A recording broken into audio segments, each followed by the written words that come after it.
No, as in I said no, with immediate effect from birth to 18. The word no and stop must be introduced into your child from inception. Yeah. It's going to prevent a whole lot of problems, number one, yeah, when it comes to daily living. Yeah. So, how many people, children who's on here, understand no and stop? By show of hands. Well, they might understand no.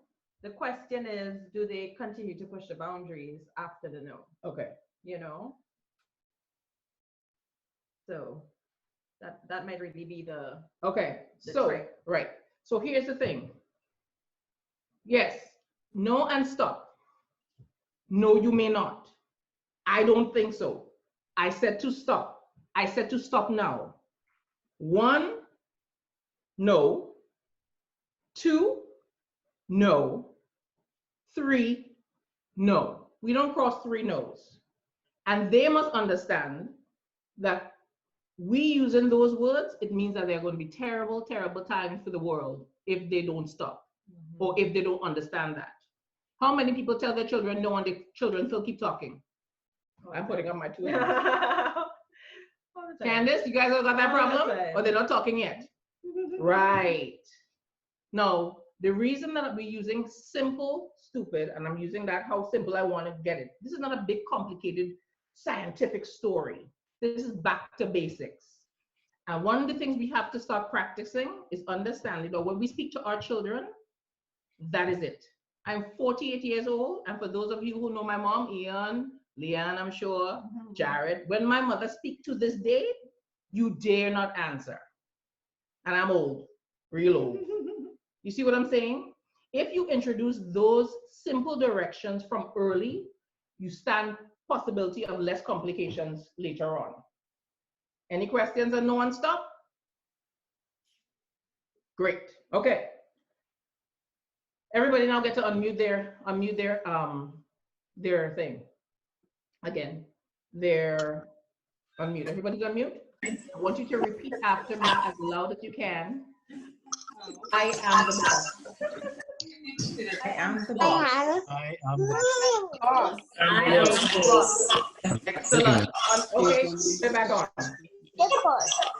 Okay, I need what did you do? Yeah. But I told you put your I need to have a it's okay. No, it's okay. Okay. I can just ask because it's just a little bit. Okay. Oh, 1 second, guys. Sorry. I need to ask age of children. Put it in the comments. Raquel, the age of your baby. Just now.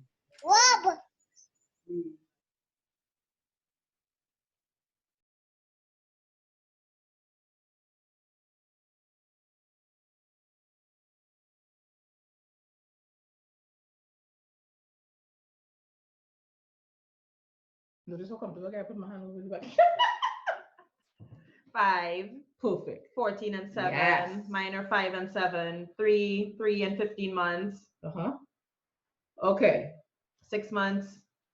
And 1 on the way. Aww. Who's the one on the way? Oh, sorry, 6. Oh. And 1 on the way. Sorry, okay. Not okay. 6 months. Sorry. Okay. My bad.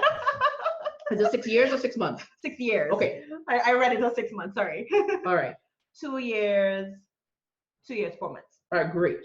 So do you guys realize that the information that we just gave could literally span all of the children? Yeah. Because there's a reason for that. You're going to be using the no one stop policy straight throughout their lives. But the idea behind it is, how are we going to enforce when they do not listen? So the instruction is simple. How will we follow through? Right. Every threat you make. Not threat. Every boundary that you implement. Every boundary that you implement yes. must be followed up. We don't have to threaten anyone. No. And when I say threat, in the sense of, as parents, you're you really become if you get to that point, sometimes, right. Yes. And you're like, well, I'm talking to you, you're not listening. So you're like, listen, I'm not going to give you TV for the rest of the week. Right. Let's use something like that. Yeah. Of course, you could tell us an American way we would do it, but let's leave it for that for now. When we say we're not going to give you TV for a week, guess what, folks? Anybody have an answer for that one? We give in. No TV for the week. I don't care how much time you need to go and do Can't stuff. survive. You have to follow through on all threats. Children must understand when they look at you, you mean what you're saying. So in other words, it's like following through on your promises, right? So whether the promise is a positive promise, as in, or a positive consequence, like they can get a positive consequence for following the directions. Right. You know, so like if the directions is, okay, you're gonna go to bed without a fight, without, you know, prolonging sleep, or without dragging it out, or without coming out of your room 10 times. And if you do that, then the next day you get a positive reward, which could be TV, tech time. It could be, you know, something that they want to do or they like to do that would interest them. Similarly, they could also have the negative consequence that can go along, which is taking away of the TV or taking away of the technology time, or I don't know. I feel like technology is kind of like the biggest thing you can almost hang over most of these kids these days. Not necessarily. I know. Yeah. Right. Okay. Go ahead. Now I was just going to say that, you know, for the consequences, you want to make sure that whatever consequence you give is something that you can actually enforce, right? So if you're willing to say, I'm going to say no TV for a month, make sure you can actually enforce something like that. Yes, you can. They can. Yes. But Yes, most you people, they can. can't. So it's better to do a smaller consequence that you definitely can make sure happens, as opposed to making a consequence that you know you're going to have difficulty following through on. Right. You want to think about the consequences in terms of, can I do this, instead of just making a threat or the angle to say, well, this is what's going to happen, and then you can't follow through, because the lesson your kid learns is that your consequences don't mean anything. Right. Or all I have to do is grin and bear for 2 days, and then I'm back to getting what I want anyway. Right. So I'm going to give you all basics, something that have worked for me, that works to this day. So I have realized that after speaking with my daughter, who's now 18, and this still works today, when I have had enough, I put myself in timeout. Right. What does that mean? Now, everybody think, well, you know, Marsha, you look like a wimp. You just went into your room and cried yourself to sleep. No, that is not what happens. What happens is I go into the kitchen, she's there, I don't see her. I don't hear her talk to me. I don't talk to her. I literally ignore her completely. And chances are within 24 hours, she can't take it anymore. When you are talking to your child and your child is not paying you any attention, so this is first step, okay? This is one of the things that I have used that works for me, is it literally shutting down and ignoring them. So instead of you putting them in timeout, you literally put yourself in timeout. Any questions on that? Anybody feeling that one? Go ahead. What about when you have a 3-year-old? Can you do that? Oh, yes, you can, dear. Yes, you can. Right in that room with your headphones on. Let's just say they're in their room playing, or in the living, wherever you have them, because you want to see. I didn't say abandon the children. Right. You literally have on your headphones. You have your drinky drink. You got your snacky snack, and you're not sharing no snacky snack. You ain't sharing that drink. They be talking and asking you all kinds of stuff and climbing all over you. Where is the man who's talking? Say who you are. You're in the dark? Yes. Oh, okay. Oh, okay. So you literally, you be watching them, but you literally ain't paying them no mind. Literally. Trust me. Until they'll literally, you breaking them down. Because they're not accustomed with daddy not talking to them. Yeah. Now, here's the thing. Some kids be like my daughter. You ain't talking to me? That's all right. I'm going to go in the kitchen, get my own stuff, whatever. Let's see how long you can do this for. But it works. And I'll tell you why. Children only do what they're allowed to do. Okay? I want to let you all know that. So everything that's happening with your child right now, realize we haven't reached to the sleeping yet. Mm-hmm. I want you all to understand, children only do what parents let them do. Because we are suckers at some point, or they've retired, We're exhausted. Yeah. We don't want to come deal with 8 hours and 12 hours work, then study sometimes. Some of us are studying and then come and deal with whining children. Who wants to do that? Nobody. We're exhausted. So we give in. Is that the same? It's the same for me. Is it the same for you? And somebody's asking if this is also appropriate for a teen.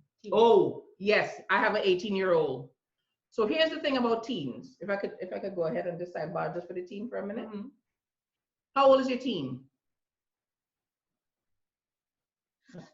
Could they say? Unmute yourself and let me know. How old is your 13, teen? 13. 13? Oh, the 13-year-olds who know it all, who think that they are smarter than everybody else, know every trick in the book. Like we just, we found them on the side of the road. Like we didn't live a life. Yes, for 13-year-old and discipline, let me tell you what hurts them the most. 13-year-old, the inability to communicate with friends, the inability of any form of electronics. See that electronics is a real thing. The inability for them to understand. All of a sudden, we live on 5 acres of land, and you are taking a scissors and going outside to cut the grass. No, I'm serious.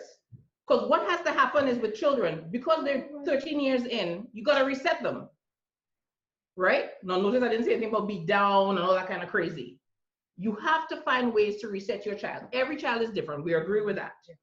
But you as the parent, you made them. That what's going on in your house, what's going on in my house, what's going on in Shakina's house, you created that.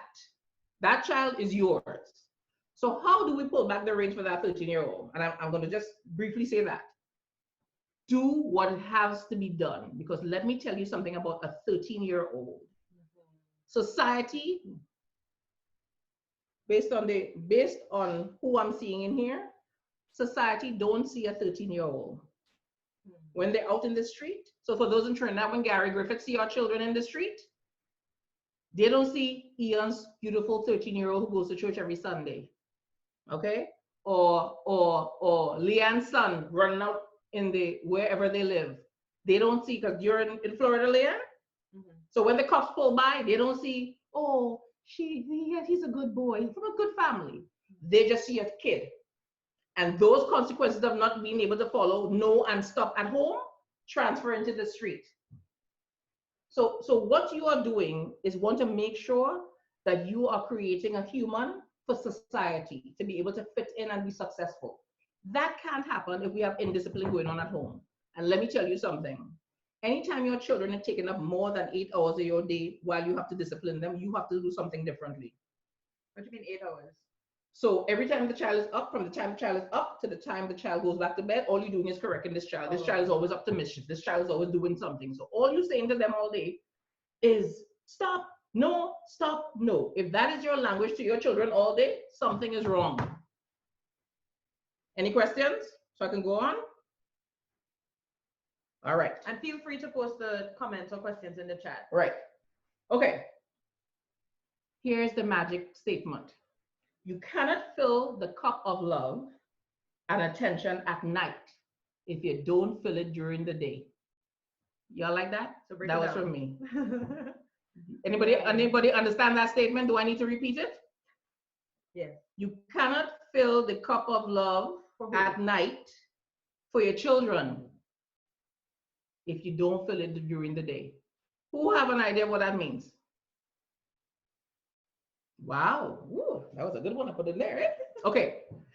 If you don't spend any quality time with your children during the day,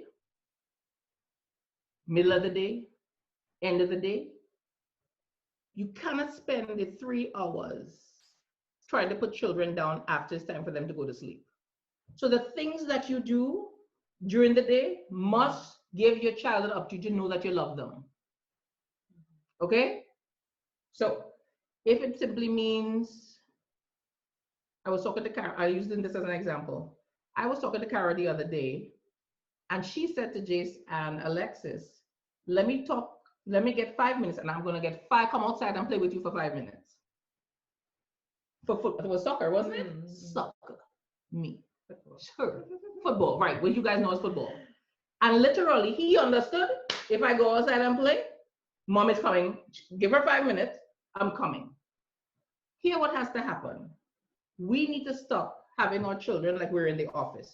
They're like you're just passing us during the day.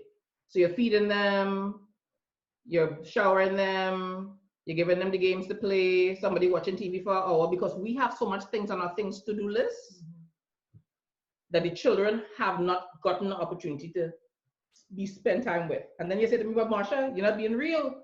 You're going to work, we're going to work early in the morning, right? We have to come back late at night. We're tired and exhausted. No problem. That's real. That is very, very real. Sometimes, for those of us, because I know a lot of us have to work, right? All of us have to work most of the time. We make time. The same way you make time, whether you're sitting right before you go to work, you literally sit down with the child in the car, literally talking to them about what their plans are for the day. You see, the thing about this, we think that if we spend 3 hours with our children, that's quality time. No, sir. That's quantity time. And realistically, they prefer your quality over your quantity any day. So what happens is we have something called guilt trips. So we feel so bad that we were 12 hours outside and we don't get a chance to spend with our children. We keep our children up longer than they have to be, number one. Telling ourselves we bonding. No, you're not bonding. You're setting up your own self. Once you understand that there are two sets of teams, there's the children team and the parent teams. Who like that? You like that? The bosses are what team? Which team is the bosses? Somebody unmute and answer. Which one is the boss team? Unmute. The parent team. Yeah, hey. Okay. You good? Yes. The parent team. And the parent teams are the B word. What's the word? The boss. The boss. We are the boss. So everybody unmute their mics and tell me, what are the parents?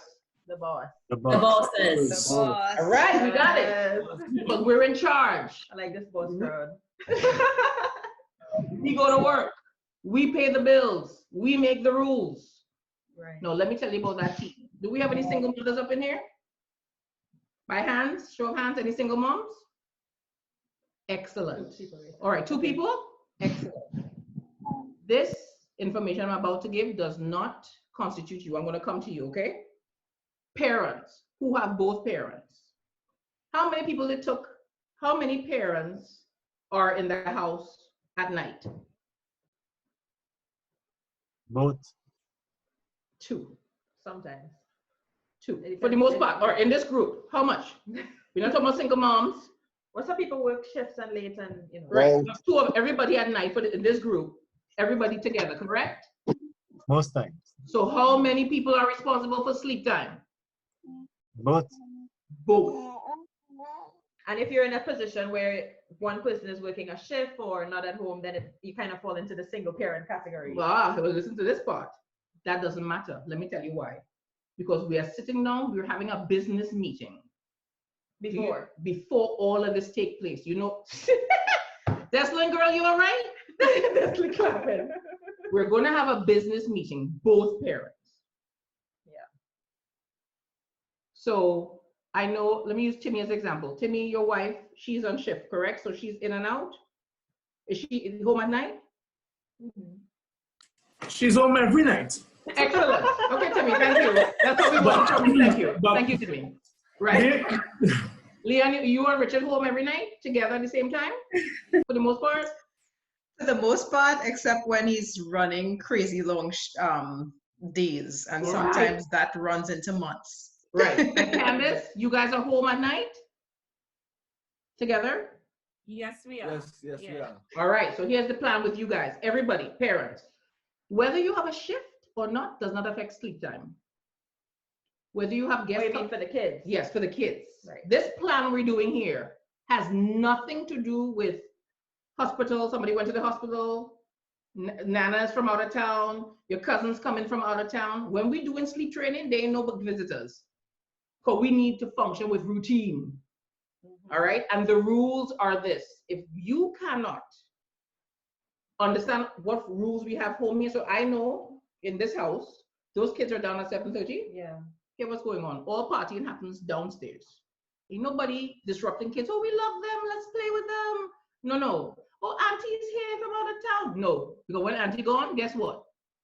Yeah.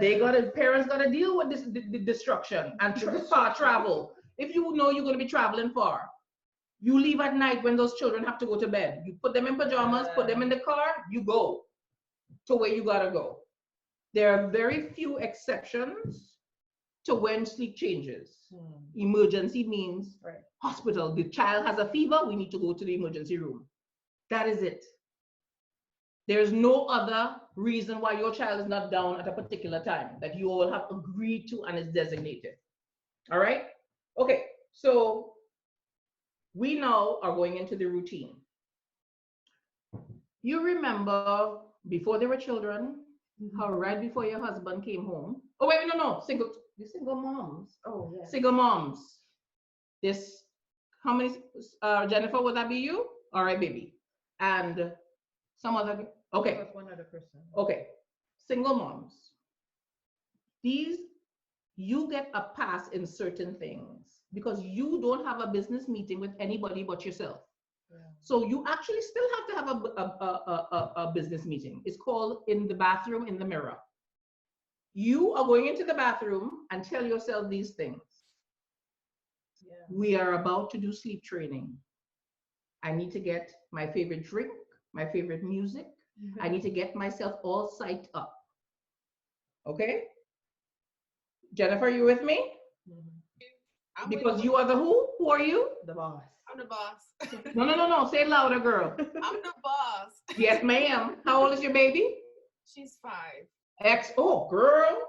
And you're gonna then have a meeting with the 5-year-old. So all parents, after you have the parent meeting with each other, you all agree, this is what we're gonna be doing. You have a meeting with your children because your children are not robots. You don't just all of a sudden, everything was happening, everything was wild, and all of a sudden you want to conform to discipline. They'd be looking at you like you're crazy. Like, what is discipline? We don't know what that is. Or what is bedtime? Right, what is bedtime? I thought we just get bedtime is when I say right. Right, Jennifer? Yeah. Your 5-year-old needs to have this conversation across the dining room table. Listen, Junior, with me? Yeah. You look like you want to go sleep, baby.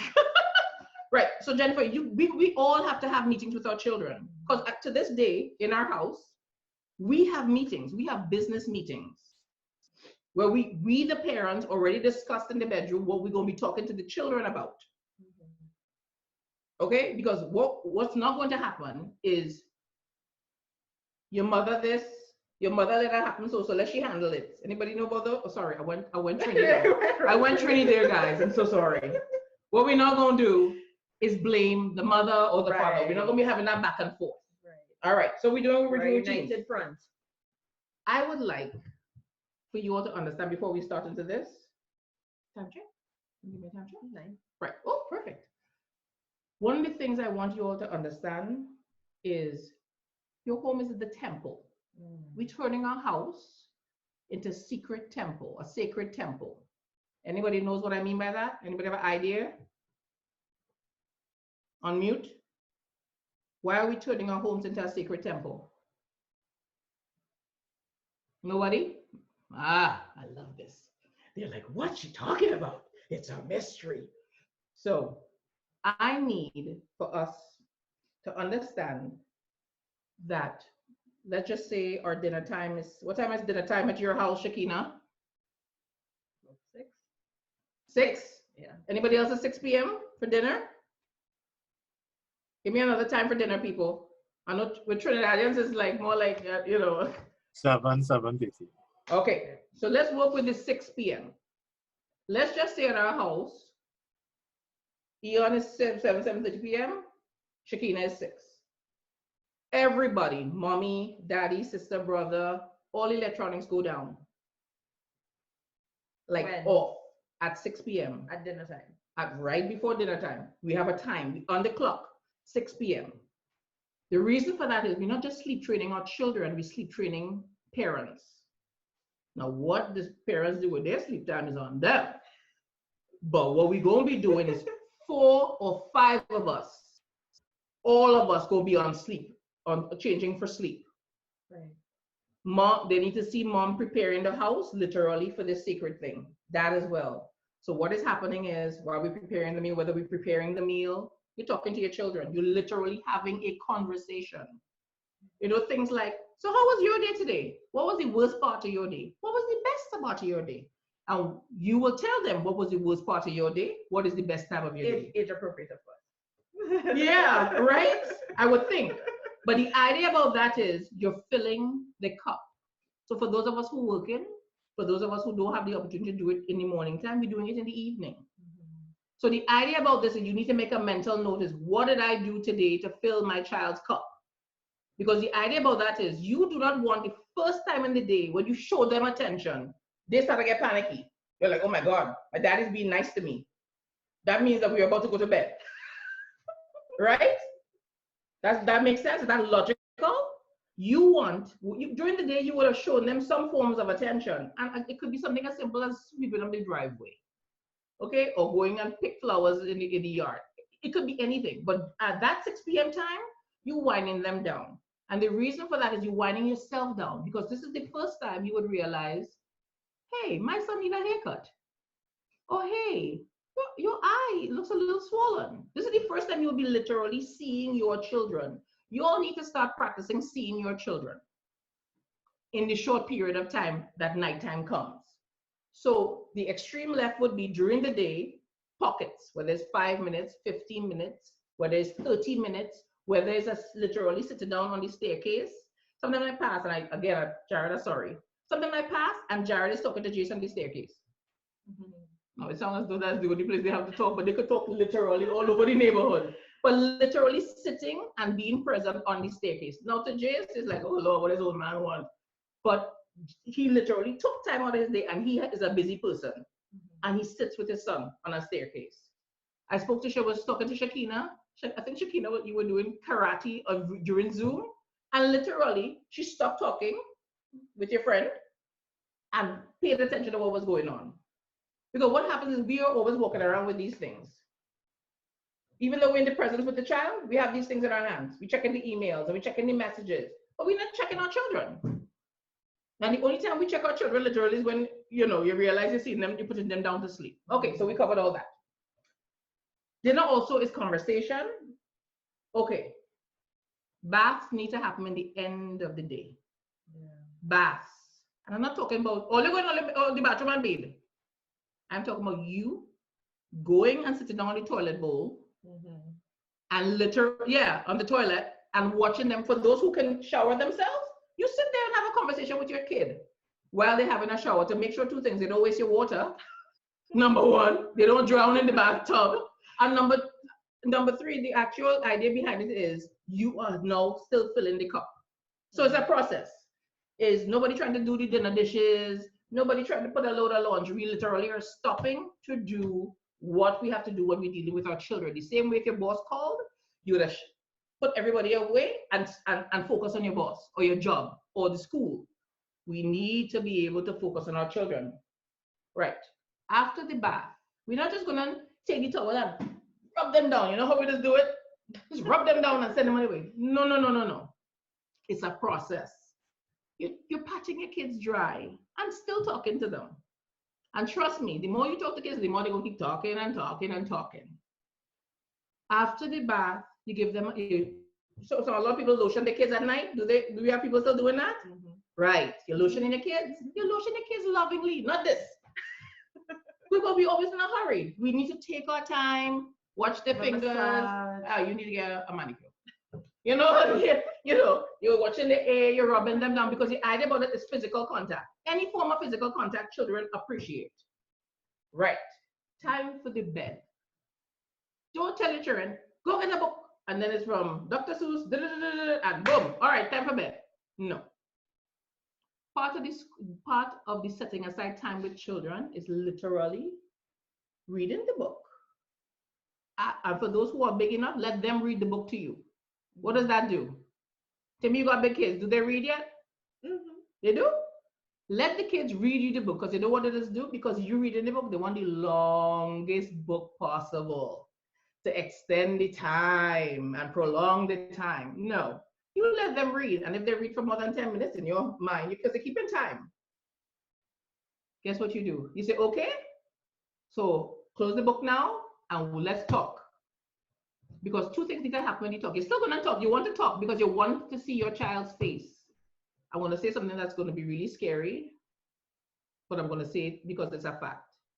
You want the last words that come. You want the last words. I like how you think I could do these two things at once. You want the last words that come out of your mouth for your child. It's like this. It's like this. Literally. Contact. Like this. Eye You contact. don't, right. You want eye contact. You want this snuggling. It don't have to be a rush. You want it if it's the last thing your child, because we don't know what tomorrow brings, correct? Now this is where it is I get real serious. We don't know what tomorrow brings. The last thing I tell my mother every night after talking to her, I love you. Okay? Literally, she knows I love you. And don't say, you know, I love you, right? They don't need to confirm that they know that. You need to confirm with them, I love you. I really love you. I love you so much. I don't know what I would do if I didn't have you in my life. Like my child knows she saved my life. Because of my child, I never went to jail. Well, that would be a fact. But the idea behind it, hey, look at Joan. Joan is like, yes. Joan, girl, I got you, girl. But the idea about is you are communicating to your child is they know, if nothing else, you love them. Now it's time for the prayer. You need to start praying with your kids. Like, and I don't mean, what's the name of those? Give me a poem. Those prayer poems. Oh, now I lay me down to sleep. Yeah, like now I lay me, or the serenity prayer. You don't hit your children that.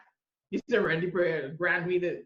Look, see, I don't even know it. I just pray. Right. But you're praying for your child, and you're mentioning everybody who loves them: Nana, granddaddy, mommy, daddy,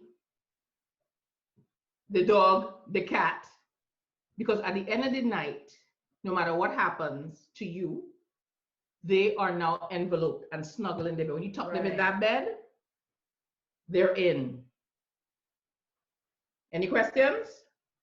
Well, like perfect. It sounds perfect. Eh? No, this happens in a perfect world, people. We don't live in perfect worlds, right? The idea about this is you follow through on this act. Okay? Yeah. You follow through. Okay. I have a question. Can Go we ahead. ask a question? Go ahead. How do you deal with a child who has too much energy? My daughter's spirit is super daring and I cannot keep up with her. Who asked that question? Right. Joan, that's you? Okay, so let me tell you something. No, okay, good. no. Okay. But you So can so let me just say this to you. Your child has a twin in Australia, in England, South Africa, China. Oh, okay, Lucina. Right. Here what happens. Your child's energy level has nothing to do with the ability to understand the boundaries. Do you all understand that? Yeah. Lucina, you understand what I'm saying? Because they understand it in school when teachers set it. Right. Amazingly enough. Right. So he has So to terrorize us. that's a legitimate question you ask. And for those who have teens, they also need, and I just throwing this out there because we had a teen situation. Yeah. Teens need sleep. Oh, everybody needs sleep. Yes, baby. And you're doing that. Like, you distract me every time. So she's trying to get the questions up, but it comes up on the whole thing. And I like talking and interacting with people. Right. So teens need sleep. This program here we're talking about, this is not only for the babies or those non-teenagers or tweens. This is for everybody.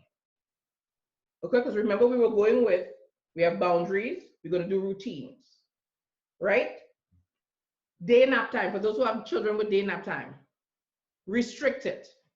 So make sure the same way we have let's just say we're using 7:30 p.m., which I would always recommend. Our nap time starts at 7:30. I'm using that as an example. But you and I both know we really want them to sleep for 8. It gives you 30 minutes to interact with your child. So you see what I'm saying to you? even though you're telling your child bedtime will now be from 7:30 p.m. That is because we want to set the tone for you as the parent to know you have 30 minutes to get your child down. Your first initial get your child down. Any questions? Questions? Okay. I have a question. Of course. Who state your name? This is Jennifer. Okay. Yes, girl. How you doing? I'm good. So how long does it take everyone from like bath time to like putting their child to bed? I'm just curious. Good question. So the question was bath time till down at night. Okay. What was your ideal nap time? Sorry, night time for her to go down in a real world. I'm embarrassed to say, like, she literally just goes to bed when I go to bed because she. Okay, I want you to put your hand. I want you to put your hand up on your screen like this on your camera. Am I smacking my Bad, Jennifer. Girl, listen. Let me tell you something. Because you're handling everything by yourself. Yeah. Here's what we're gonna do. You put the same thing we follow here. You meet for the 7, because all we need is 7 days. This is a 7-day process. 7 days, 7 nights. That's another thing I need you to put on your notebook. Okay. 7 days, 7 nights. And the reason we're doing 7 days, 7 nights, and I want to be clear, I don't mean 7 nights as in 6.5, 5, on the 5th night, you do so good. No, it is 7 days, 7 nights. But you say, Marsha, we never discussed 7 days. The children are sleeping in 7 days. Because we want to go back to our home is a temple, the things that we're now doing during the day with our children will impact what's happening at night. Yeah. Let's do it again. The things that when we are trying to sleep train, the things that we are doing with our children in the day. All right. It is what's going to impact what's happening in the night. So let me give an example. I've had parents take time off of work. I've had parents come home and work from home to make sure that they understand in that 7 days, this is what we as a team going to do. And Jennifer, it may mean, I don't know what you do for a living, but it may mean that you may have to do what you got to do until 7 p.m. and take a literal hour out of everything you're doing. No laundry, no dishes, nothing. And focus on getting your child to bed. And let me tell you why that is. I promise you all, if not 7 days, 7 nights, it may be 14 days, 14 nights. But hear what happens for the rest of your life. You get to sleep in your own bed. You get to actually meet the person you married for the first time. Meet them again. Okay, no, literally, you're meeting your spouse because this is after children. A lot of parents are not familiar with what their spouse look like, much less smell like, much less had a conversation like before children. So sorry, they knew who they were before children. Children came and they only know that they're in the same house together, taking care of kids. Because that's all parents seem to be doing now, is taking care of kids. Is that correct? Like your day, you wish there were days when you don't hear mommy or dad. Because I know I do. Call me by my first name, please, because I really don't want to hear mom. Can I? What you're doing here with your spouse, or in your case, is getting your life back. Right. Children don't run this route. Once you guys understand your kids do not rule your home, you rule your home. And I'm saying it with that kind of energy because I promise you, I have seen parents, I have seen women, as well as men, I've seen women in tears because and literal hair falling out because they don't know what to do anymore. Because these kids, day and night run the home. Right. We need to stop doing that. And It's even hard. though right, Yeah. but you can reset. Here's the beautiful thing about children. And there is a doctor, he would know. If your child got a big gash, so you had all the time, your child was in a bubble, and you send them into the play park, and they got a big gash here, right? What happens when you go to the doctor? What happens to that gash? It heals. Does it stop kids from playing? No, it doesn't. We need to stop thinking that that we're doing something to our children by putting them to sleep at a particular time. So could I make a comment? Sure. Based on one of the comments that came up in the Sure. chat, which was, you know, when you have a parent that works late and comes home late. Mm-hmm. So the parent comes home at 7 p.m. or 8 p.m. Mm-hmm. and that is kind of like around the time you're literally putting them in Mm-hmm. bed. Mm-hmm. That parent who now just walked through the door, sort of like, Daddy's home, oh, mommy's home, you know, and it mash up the routine, you know, it's all everything. Yeah, it was good, and then whoever came home and just disrupt everything, and now baby girl or boy is like up for another hour or two having a party Let me with show you daddy. this trick. All right, so let me show you this. Let me show you this trick. Candace, oh yes, can you unmute? Hi. Hi, Arthur. Yeah. So your husband's name? What's your husband's name? So it's Arthur Frederick. He's Frederick. Okay, his first name is Frederick. Yeah. Okay, guys, look at this experiment. So Frederick. So he's Frederick, right? Okay. So Frederick, if we had a meeting about our children having sleep time, and let's just say the time for your household is 7:30 p.m., and we already had this meeting to negotiate that time. Mm-hmm. If it is prior to you entering the home, and she says, listen, remember, we're sleep training. Yeah. And she says to you, once you come in, just do what you got to do because I'll be inside with the kids. I promise to be able to spend some time with you. I will once we get them down pat, I will spend some time with you. That sounds like bribery. Yes, it is. How's that sound to you, dear? Wonderful. Perfect. Right. No, not for you, honey. For him. Do you like that deal? Huh? Do you like that deal? Of course. Right. Yeah. Because why would you like that deal? Remember, this is a PG thing. Why would you like that deal? Well, because it's something that you probably was looking forward to from the start of the day. When that time arrives, well, you're excited. When hearing those words will just make you excited. So you would do anything just to make that happen. And just to ask you this question, yeah. If it also means that you next day, because remember she was with the kids all day. Yes. She got the kids down and you spend time with her at night. Are you willing to wake up extra early to help her put a load of laundry in? I like that question. It's a very valid question. Are you willing to get up extra early to help her put in that load of laundry or hang out? Ian, why are you laughing like that? Should I talk to you first? Ian has been up for a while. Okay, I didn't see. Well, you didn't say as an assistant. Yes. So Frederick, so you're saying to me, you okay with us sticking it out for 1 or 2 weeks together as a team because you're going to get your wife all to yourself? Yeah. Right. Okay, thank you. Experiment successful. Go ahead, mute yourself, Candace. Yes, Ian. Sorry about that. I didn't see that. Your girl, old boy. Sorry. Ian, what's your question? Your hands are up. No, that's so well. What I was saying, my 4-year-old, he's also, well, he's almost 4, but he's also smart in that when he asks for time, if I have my cell phone, he'll tell me put it down. So he knows that I work, sometimes I get calls. He'll tell me, Daddy, put down your cell phone, because he knows if I have my cell phone in my hand that I won't have his full attention. Yeah. So they recognize it as well. Right. My children literally set a rule for us and told us there are to be no electronics at the dinner table. And then they remind us, we said that there are not supposed to be any, and they are 5 and 7. And they're like, there are not supposed to be any, because they don't have their own electronics to be carrying around anyway.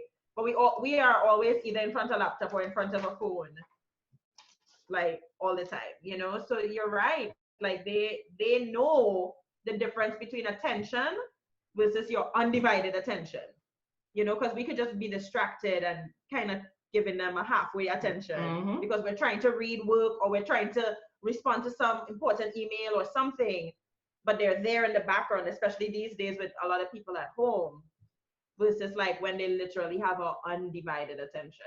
But you cannot give your kids undivided attention 24 hours a day. That is not healthy. And that is not something that you should even strive to do, because that will actually be detrimental to their well-being. But you do want to give them a healthy dose of attention during the daytime. Can I just say one quick thing too about that? Mhm.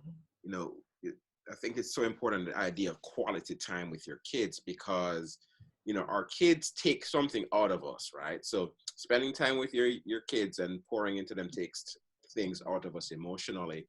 And so what ends up happening is that we try to distract ourselves. We'll have our phones, we'll be doing other things while being with them, so to take a little bit less out of us, right?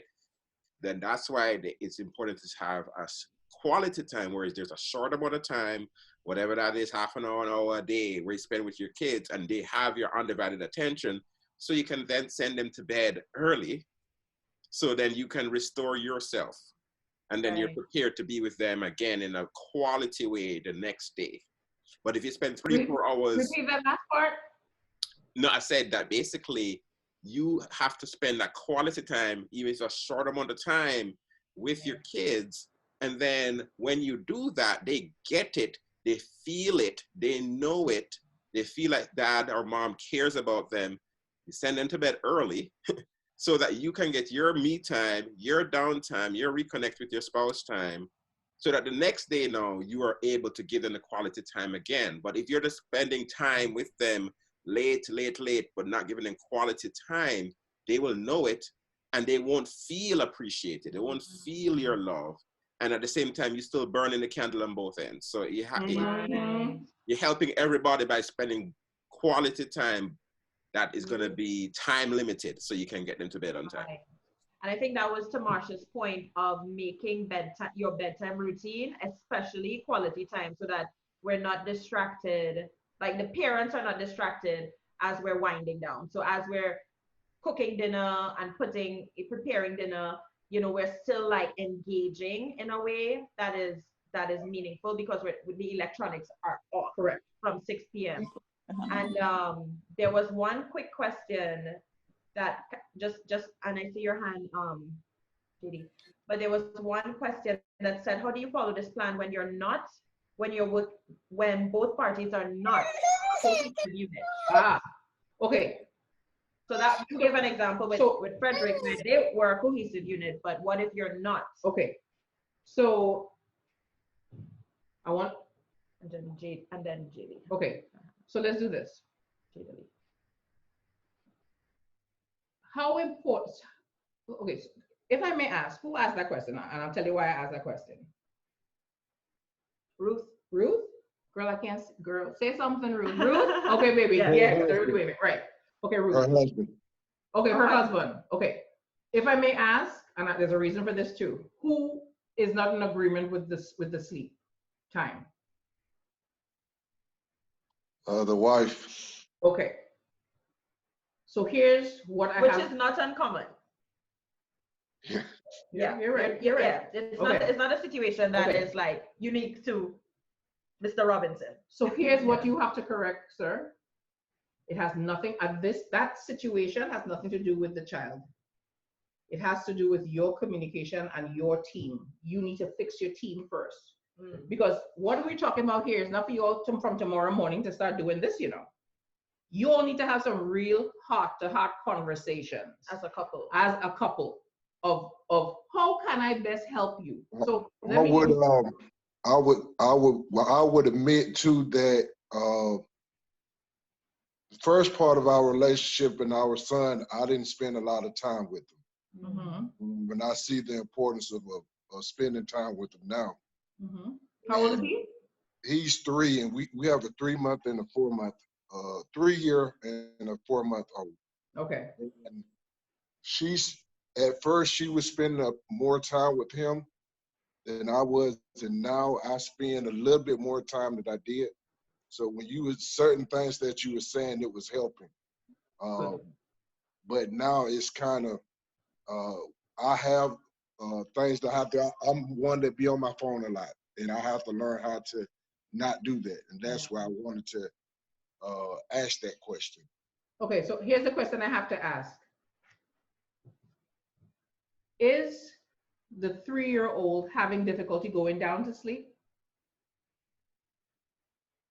Yes. What is the difficulty?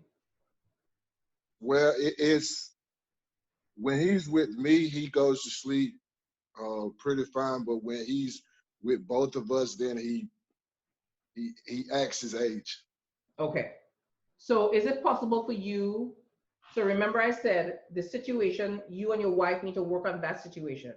So is it possible for you to be putting the 3-year-old down for 7 nights in a row? We're pretty consistent with the time that we try to put them to sleep. Like it's actually we normally put them to sleep around 7:30, 8 o'clock. Mm-hmm. But who goes in the room from the time the 3-year-old starts acting up? Who goes in? We're both in there. No, Hey, right there. So remember the first way you started asking the question was, what happens if she and I are not on the same team? It means that how she soothes your baby is very different to how you're soothing the baby. Yeah. Remember, you said to me, when he goes down with you, you got it down pat, correct? yes, ma'am. Well, majority of the times. Right. No. You are the parent that goes in, deals with the baby, he deals with you, and you keep it moving, correct?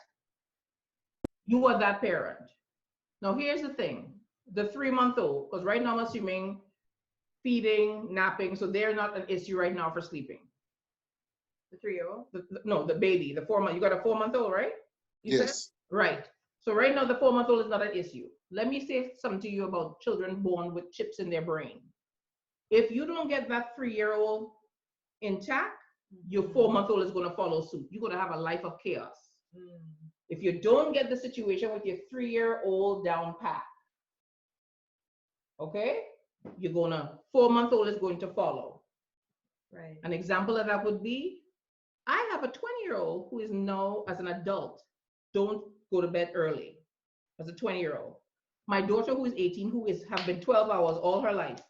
She goes down, gets up, goes down, gets up. Now have been following him, right? What is happening now is her sleep time is now off. Right. Hence the reason I said to you, what your 3-year-old, if you don't get that 3-year-old system down pat, do the 4-month-old. But here's the deal I want you to make. If you tell your wife, baby, I got him. No matter how many times, 20 times, 30 times, baby, I got him. I know she want to go, no, babe, you got him during the day. You got him down for the naps. During the day, don't meddle with the naps. Let her take care of that so she feels, so by the time the evening comes, she's tired too because she has a baby, she's breastfeeding or whatever is happening. But you just got to keep saying, baby, I got it. That's the only relationship advice I'm giving you, because that's not what I do. But I promise you, if you keep using those words, baby, I got it, with your 3-year-old at night, I promise you, when you go back in that bedroom, you will get a surprise. And then, you see what I'm saying? Because what you're doing is, remember you have to have a meeting, and you let her know, babe, I'm so sorry, I wasn't spending a whole lot of time with him early, and I need to make it up. Use that angle. I need for him to know it's his dad. I got him. Let's go down that road. Let's try that route. And the reason for that, I'm using 7 whole days. You must use 7 days, because at least be on the same page for 7 days. Right. 7 days, 7 nights, potty training, disciplinary action, study habits, new exercise routine, 7 days. Once you understand that everything must happen in 7 days, it's gonna be like clockwork for everything you're trying to do and everything you're trying to introduce to life. But here's it: pencil and paper, ready, game plan. Let's do it, people. Hold on, one quick question. Can you touch on would this also touch on how to get the child to sleep in their own bed for the entire night? Okay, let me come back to that. Is that a different thing? Oh, yeah, that's right. Game plan. No. Mom, we all ready? All right. Mom and dad take turns for nighttime routine where possible. That's like what I told Mr. Anders Robertson. This is not mom's job. If you both are in the house, because remember we had a business meeting, we had a team meeting. Mom and dad is the team. This was the plan. The plan was putting kids to sleep for 7 days, at 7 a specific nights, time. at a specific time. That you both agree to. Correct. We are clear. Regardless of who comes home at what time. Right. No matter what happens, even if it means one of y'all gotta be in the car listening to a podcast or listening to music until you, because our kids, funny, will go to sleep, and as soon as they smell daddy's cologne, I kid you not, the cologne they will smell, and they will like, whoop, like all the rules and regulation went out the door. Yes, Candace, tell him, don't be wearing that cologne for that 7 days, no cologne. Okay. Parents, I need for you to go around the house. I need you to collect cards, favorite drinks, snacks, earplugs, music, and my favorite, your vehicle car keys. Not to run away, friends. No. You don't have that luxury. But you can go into your car when you can't take it anymore. Literally, and literally spend some time getting your thoughts. All right.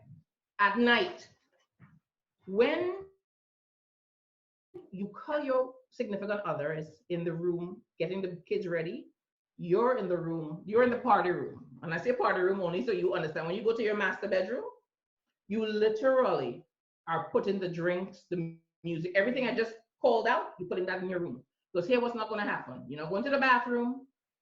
You ain't going to be tiptoeing to the kitchen to get a refill of ice. Nothing. You literally going to be sitting in your room or laying in your bed waiting for these 7 days. It's up. Y'all got me? Because remember, this is team effort. Right. One parent went in the room to take care of the kid, putting the kid down. One parent is sitting up waiting for the other parent to come back in. You got it? Great. Then we have kitchen off limits, laundry room off limits, vacuum off limits. Why? Because we want quiet. Now, feel free to put on white noise in the kids' room. Everybody know what white noise is, right? You can put no? Okay, Mr. Robertson, white noise is, I will tell you after. I promise. Remind me, okay? Don't go. Right. Reason for all of this prep and no movement is you all are going to be like in detox and interventionist mode. Jared, am I making you proud? Is that a good word? Yes, that's a good one. Right. Interventionist mode. What do we mean by that? Ian, you're laughing. Interventionist mode means that you two are holding each other down in that bedroom. Okay? So Timmy, if you gotta, where Timmy? He gone? If you're gonna lay in front of that door, right? Fix your face, Timmy. If it means that you gotta lay in front of that door so that other parent don't leave, because remember we had a meeting. Your child is not being hurt. Your child is not dying. Okay? Right. Understand that concept? Right. If they're crying. Wait, hold up. No. You're exactly. Oh, Cara say if they're crying and not dying, which means they get the oxygen. But I'm serious. You two are in there to literally continue negotiations, which is we're not getting out there. We're not moving. And if we're doing it strategically. Go ahead. Oh, I wanted to say something just about the crying. Mm-hmm. This kind of goes back to the meeting that you also had with the kids.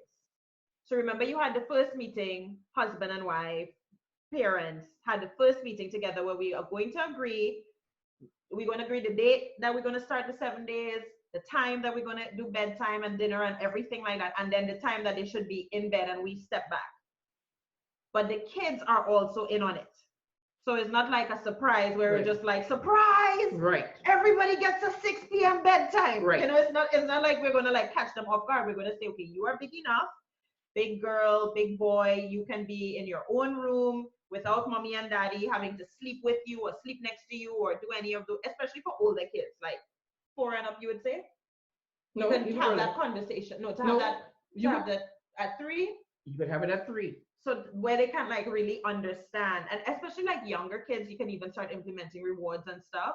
But you do have to have that conversation with the kids so that when they kick a fuss, when you try day 1, which will happen, you just remind them, remember we had the meeting and we said that, you know, now that you're a big girl and a big boy, that we are not going to do a production at night anymore, and that we're going to have the story, the song, the prayer, whatever is your routine, and then we say good night. Okay, so hold this. Yeah. no prolonged goodbyes.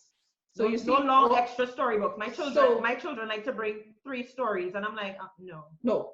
So you see that whole explanation Kara just gave you guys? That is only repeated once. Like for real. That the first night. Yeah. Day one. Expect to have another meeting. No, and hear what? Every night for the 7 nights, this thing she did there becomes shorter and shorter. Right. So at the end of the 7 nights, you should be saying, Mommy and Daddy agreed, you will not be coming out of this room. Believe you me, that is a possibility. And there's another caveat I want to say. Let's talk about screaming kids. Who got screamers? Ooh, screamers! Who got kids who cry forever? Cry forever. You got any criers? Like it's the end of the world cry? Okay. Yes. Let me ask you this question. And Timmy, you probably can answer this the way your forehead fringe up there. Let me give you a little, okay? If your child has to get a shot, an immunization shot, is it going to hurt? Right. Is the child going to scream and bawl? Possibly. Yes, definitely. Like their life is going to be over. Oh, it'll be just fine. Good. And I use that example as a way to say, good example, 7 days, 7 seconds. It depends on the life experience. This is life. And I'm telling you all now, if you, sidebar, that's our conversation thing we do. FYI, if you and your other spouse or significant other if you and your spouse are having difficulty having this conversation, this is not a sleep situation to be happening now. What do you mean? There are deeper issues to be dealt with before we get to our sleep. That's kind of like just getting back together on the same page, like what you told me. Right, but more important, no, but seriously, some people literally belly, stomach hurt them when they hear their child cry. Mm-hmm. Like literally their stomach turns. Is that a yes, Deslin? If you hear your child cry, it hurts you. Jennifer. Yes, Jennifer, that's a real thing. Candace. So there's a beautiful thing now, 2020, that's called headphones. Oh. No, and I'm telling you why. The new monitors have video. Right? New baby monitor. Who have baby monitors? Anybody have baby monitors? Excellent. And for those who can't listen, you take the volume, put it all the way down where you can see the lights. So with the lights, the more the child screams, you're going to see the yellow. Some of us have video. Correct? Yeah. Okay. The idea about breaking, this is going to sound bad, but people who know about animals will understand. Breaking habits sometimes come very painfully for some because they're willful children. There are children who will scream to the point where they're falling asleep on the door, literally when you look at them, they throw up. Yeah. Okay? And that's okay. We'll clean it in the morning. So what I'm trying to say to you is once they understand your game face, so this is practice for the week. So we're not starting sleep training tomorrow. I'm just using this. We need to start practicing game faces. I'm sorry. Mommy and daddy? Yeah. Mommy and daddy. So let's just say Timmy is the wimp. Let's use Timmy as an example. You know, he's all big. He got daughters, right? He literally, how he would talk to me in a meeting. I'm just saying, Timmy. How he would speak to us in a meeting. And Eon, I've seen Eon in meetings. You conduct yourself as though you're having a business meeting. Your boss talking to you, you don't say, oh, sir, please don't say that. Do you do that? No, what you say is, what was neither does the wife. What was previously negotiated is not happening now. Those are the words you use with your children. We had a discussion. We asked for your feedback. Yeah, Timmy, I'm coming to you. We asked for your feedback. We asked if you had anything to say. And your mom and I decide this is the way we're going to go. But you see, when you say that, the mom can't be doing this. Puppy eyes? Yeah, the mom can't have this face. We can't do that. We need to stick together because we are the bosses. As bosses with our children. Now remember, this is just for sleep training.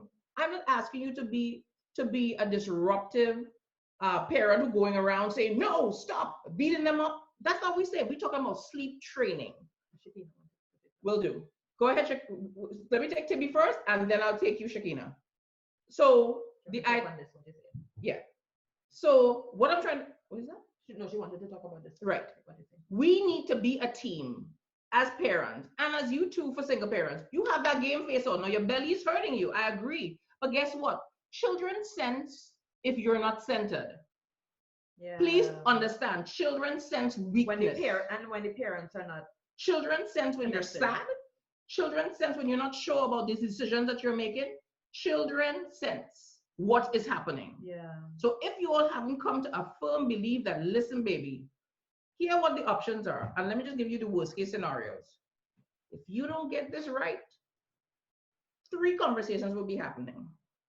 As Jared, being a child psychologist, child psychiatrist will tell you, there are parents that come with their children into his office saying, my child has ADHD or suffering with some mental health issues. And the only thing that was missing from the equation was, how many hours of sleep does this baby get? You see where I'm going with this? Second question would be when they're watching, when after a while, because kids are not sleeping and they're disruptive all day. By the time you come home as parents and dealing with these bad kids, what is happening? It's your mother's fault or your father's fault. And before you know it, there's a big division going on home. And last but not least, and as I always say it, what kind of parents are we when we, having children and saying we love them, don't give them the best opportunity to function in this world? Don't remember, they're not computers. You don't push a disc in them. You have to teach them to sleep. You have to teach them how to go to sleep, self-soothe. That is the important word, self-soothe. I don't expect you to have a child crying for an hour on the first give. Here how we're doing this. When they go down and we have that conversation, we do everything we're supposed to do first night. We have that closing remarks, what Kara said. Oh, we negotiated this, blah, blah, blah, blah, blah. Okay, we're having those. But then say to them, here's the plan. We do this together. I promise you, we are going to do X, Y, and Z on the weekend. Because they need to see a chart with 7 days. They don't know what 7 days is. You have a little calendar there and you mark the X. And every night there's and you get a sticker. Yeah. You're going to go back to basics. Give them a sticker or get to spend extra time. So like for once. That like, they get to decide. An example of that would be, I take Kara's kids sometimes just run away and go to McDonald's for ice cream. Everybody sharing one ice cream cone.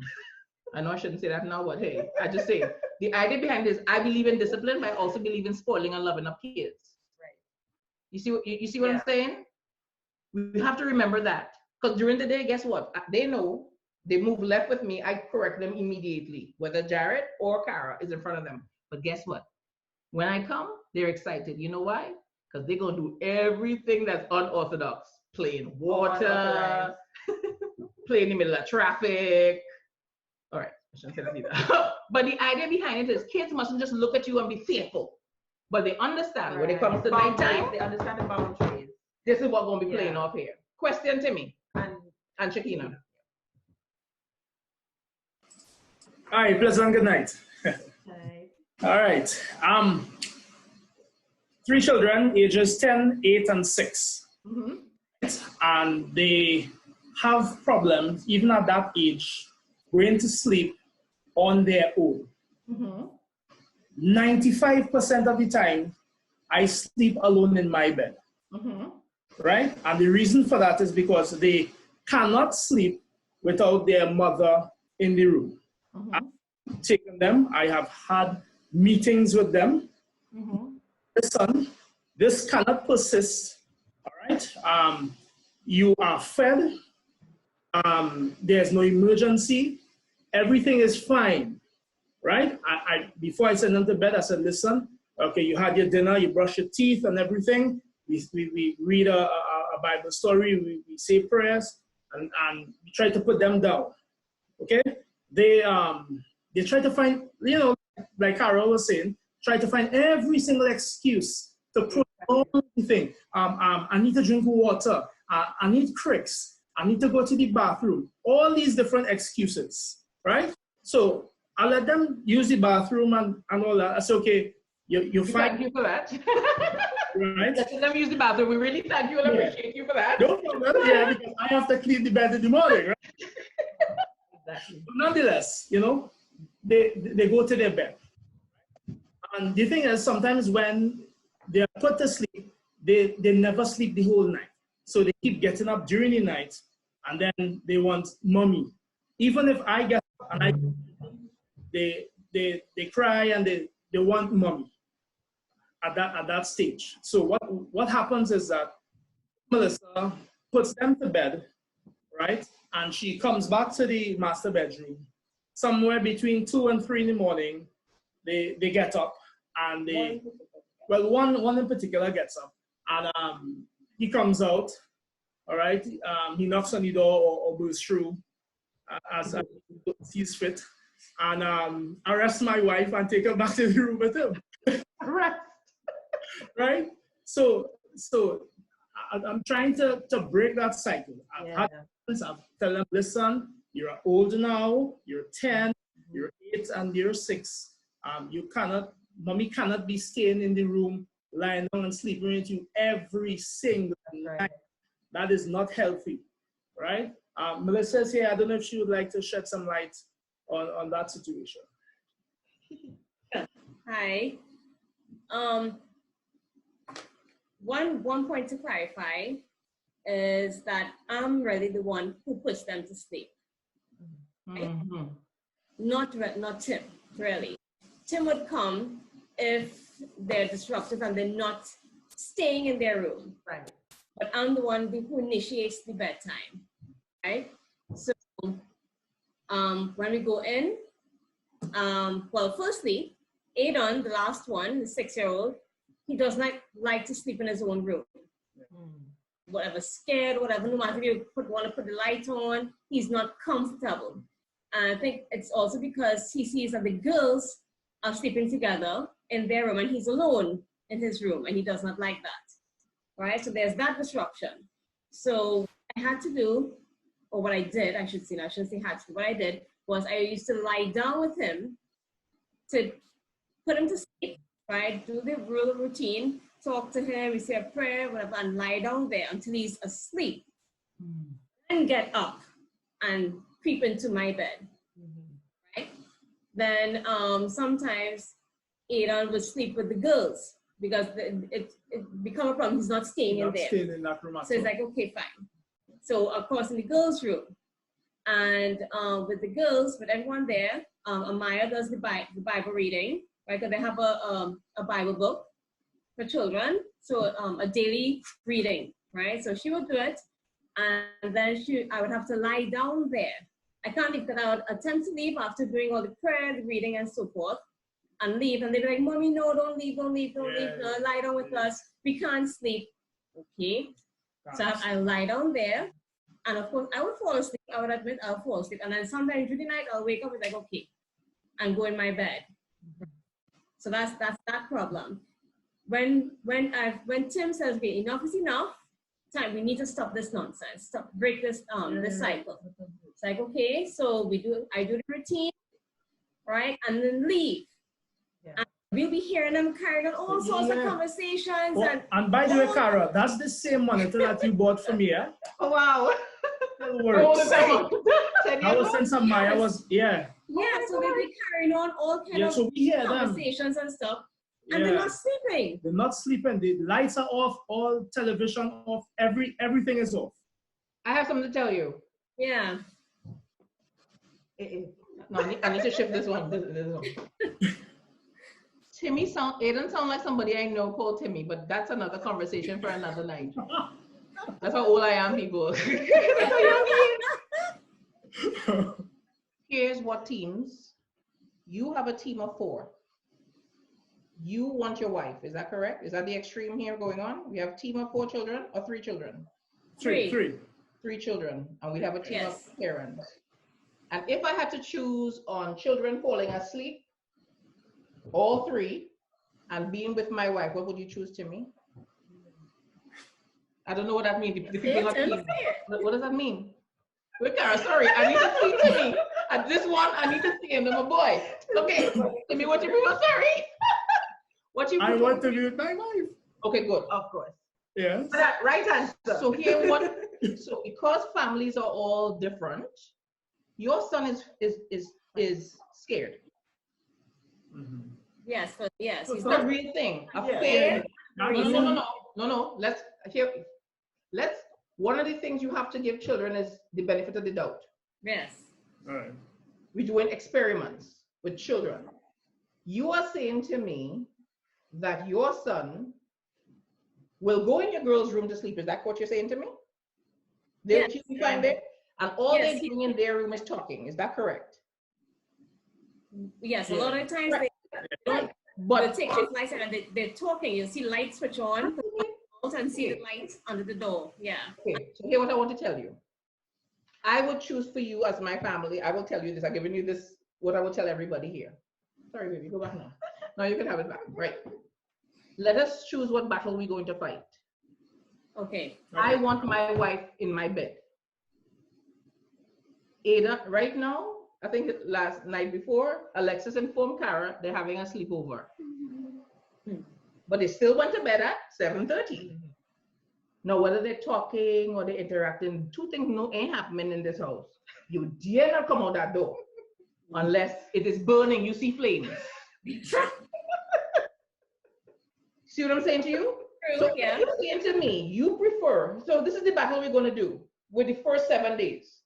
First 7 days is Aiden and company go sleep in the same room because we sleep training everybody at the same time. Now, they may have to know that is the thing, right? Okay. That's because we're not fighting that. You want to sleep with your sisters? No problem. Once all you're talking and laughing with the lights off. Okay. And if I'm not mistaken, Timmy, if I may put your business in the street, I think one of the things you said that somebody burst through the door. Oh, yes. Mostly Aiden. Right. There's no boundaries there. No. Again, who is the boss? Correct. Who is the boss? We are the bosses. We are the bosses. We are the boss. Does your door have a lock, brother? Yes, it does. Good. But I don't feel comfortable. No, sir. I have no problem. I have no problem locking the door. No, sir. Mom, let me tell you something. And this You need a team meeting. No, Mom. No, this is a real, because other people have been texting. It's true, yeah. Your door to your temple, to your sacred master bedroom has to have a lock. You do not have newborn babies that you're thinking about stillbirths.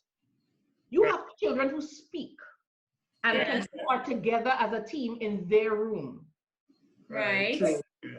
So you need something, talk to Amaya. I don't know which one is Amaya, God help me. Whichever one is the oldest.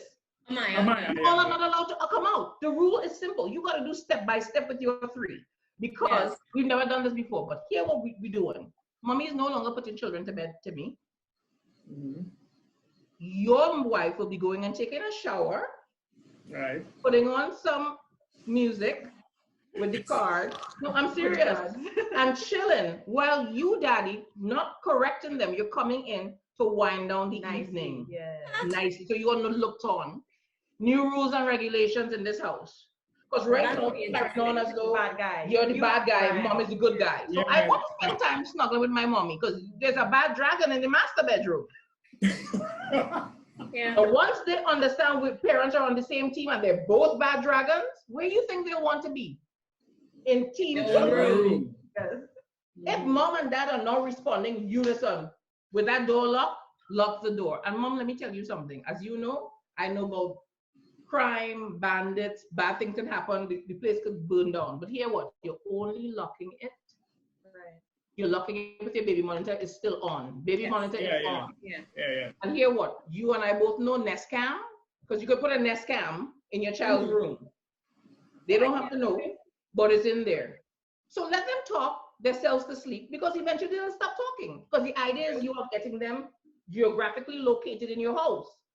Yes. And once they understand, so your no and stop is do not open this door. Do not get out my room and never come into our room. No, don't come. Go ahead. Okay, quick. You play with matches outside. Oh, unmute yourself, Timmy. Unmute yourself. I have put them to sleep already. And I have also said, do not dare come out this room. I said, your belly is full, you have used the washroom, you are safe. We have the monitor on so we can hear if anything happens. Do not come out this room. If it is that they defy that rule, then what punishment or what? Did you do it for 7 nights? Say again? I hear what I want to tell every parent. Let me start with that, Timmy. Very valid question. Good question. Stop starting things with preconceived ideas in your head. Stop wanting something unwilling. So I'm assuming your baby is 6 years, the last one? Yes. Last years. Stop wishing for 6 years to have your wife to yourself and then telling yourself, but I tried that before, it didn't work. Until you say to me consistently, your wife, remember you have to have a meeting with you and your wife of what we're not going to be doing. And then you're having a children's meeting together. And mom, you need to speak up because you and I both know you have a role to play in this as well. Because if you really wanted to stay in that room with Timmy, you would do whatever it took for it to happen. And it sounds bad how I'm saying it, but you know, you're my peeps. But no, Timmy, but hear what? You ain't getting away so easy, brother. If you want a particular thing to happen in your home, you have to make sure when you close your eyes at night, you would know you would have done your best as a dad and a husband to ensure that happens. Yeah.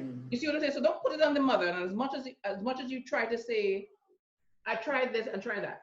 That's why I told you when you came into this session, everything you knew before, put it out. Right. Shakina, promising. Everything. Okay, Shakina, go ahead. Yeah.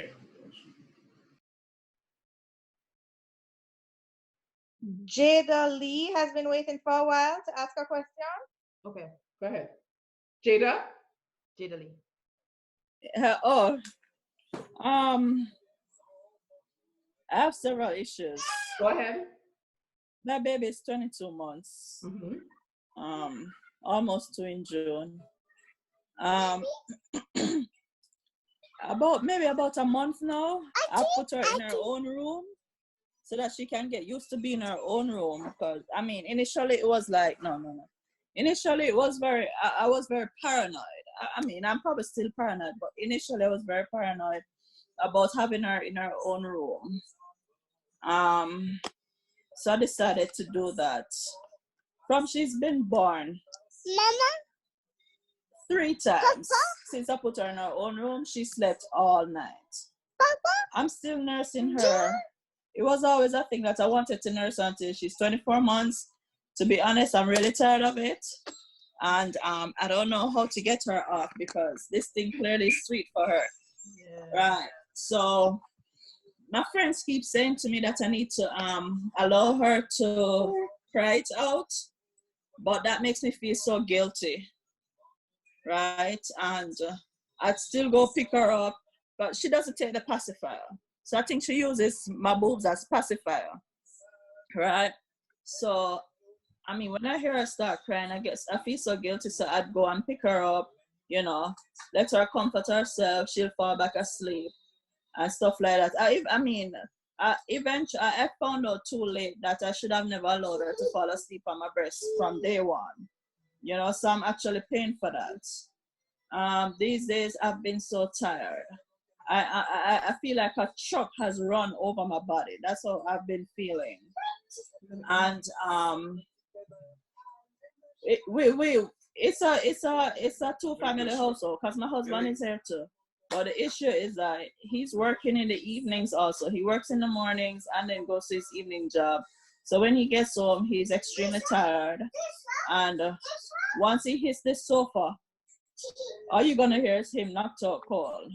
So I kind of feel a bit overwhelmed, like I'm doing everything. Because now that school is out, I feel like, I always said, boy, you go work the money. I'd really love to be a housewife, but trust me, I take that back. Because being a housewife right now since school is out, I'm really feeling it. Because when Haley wakes up, you get no break. She's like an Energizer bunny from she wakes up until nap time, until bedtime. Part of it is our fault too because we never had her on a schedule. And if you're up until 12, she'll be up unless sleep really starts to bite her. So like I said, I feel really overwhelmed. But what I was saying to him the other day, we had a talk some months, last month I think, or no, in March. I said to him, babe, I really want to get her off this breast thing because we don't have time together. Because once I start putting her to bed and I come back out, he's all cold, right? So I said to him, you put the baby to bed. this give me time to prepare myself. Like you say, what's her name beside Carol? Sorry. Right. Like you said, that gives the wife time to go freshen up and music should be playing and the wine, chilling and all that stuff. No, so we don't have that moment right now. Yeah. And I said to him, put her to bed because then I won't have to worry about breastfeeding her. By the time you finish putting her to bed, you know, I'll be ready for you. I'll be hot and ready. You know what I'm saying? All right. I love Jada. It's literally 2 times. And I said, you know, 2 times. So what do I do? Listen to me. I want you to look at me in my eye right now. Look at me. When you know better, you do better. So every piece of guilty feeling that you think you shoulda, coulda, woulda, did, it don't matter right now. So here what we're gonna do. First thing first. First question, do you have anyone she can stay with, like, and I don't know your setup, so can she stay, or do you have a friend or family member you trust with your life for her to stay by? You mean for the night? For the day. Well, I mean, before COVID, I could find a friend or two. Okay, so here what I would recommend to you right now. Your job is not to sleep train your child. Like, for real, you need to find a way to sleep. Yeah. Now, if it means, and it's gonna sound bad, even if it means that if can husband take off any time at all from work at all? I mean, from his morning job, he'll get a day or two out of the week. Right. But so the day or two, can you get it back to back, Daddy? I'm assuming that's Daddy behind the it. weekend. It depends on how they set up his schedule. Okay. No, I cannot get it back to back. You can't get it back to back. Okay. No. The reason I'm saying this to you both is you both need sleep. You guys. No, he gets to sleep, you know, because when I tell him that he gets to sleep, he'll say, sleep what? He gets to sleep. Right. Because when he's sleeping, nothing disturbs him.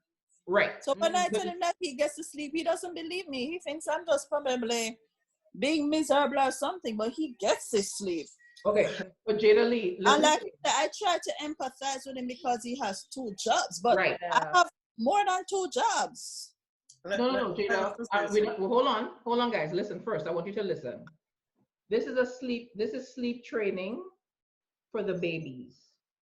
And the first thing I said was, this is not to happen tomorrow. We need to plot a course of how we're going to sleep train everybody. So in your case, Jada, you may need to get some laundry not done. Like, you literally may need to put your baby, because she's 22 months old, right? Right. You may need to literally sleep on the floor and let her run route. You may just need to do that. Because the truth is, you probably need more power naps, and it sounds, you also have to reset.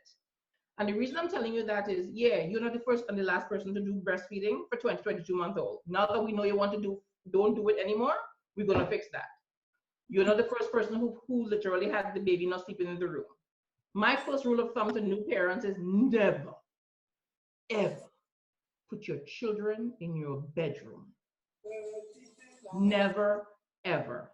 That's my one rule. I have no problem if you are so paranoid, and that's a real feeling. You don't want nothing bad happening to your baby. If you want to lay on a twin-size bed mattress on the floor, that is fine.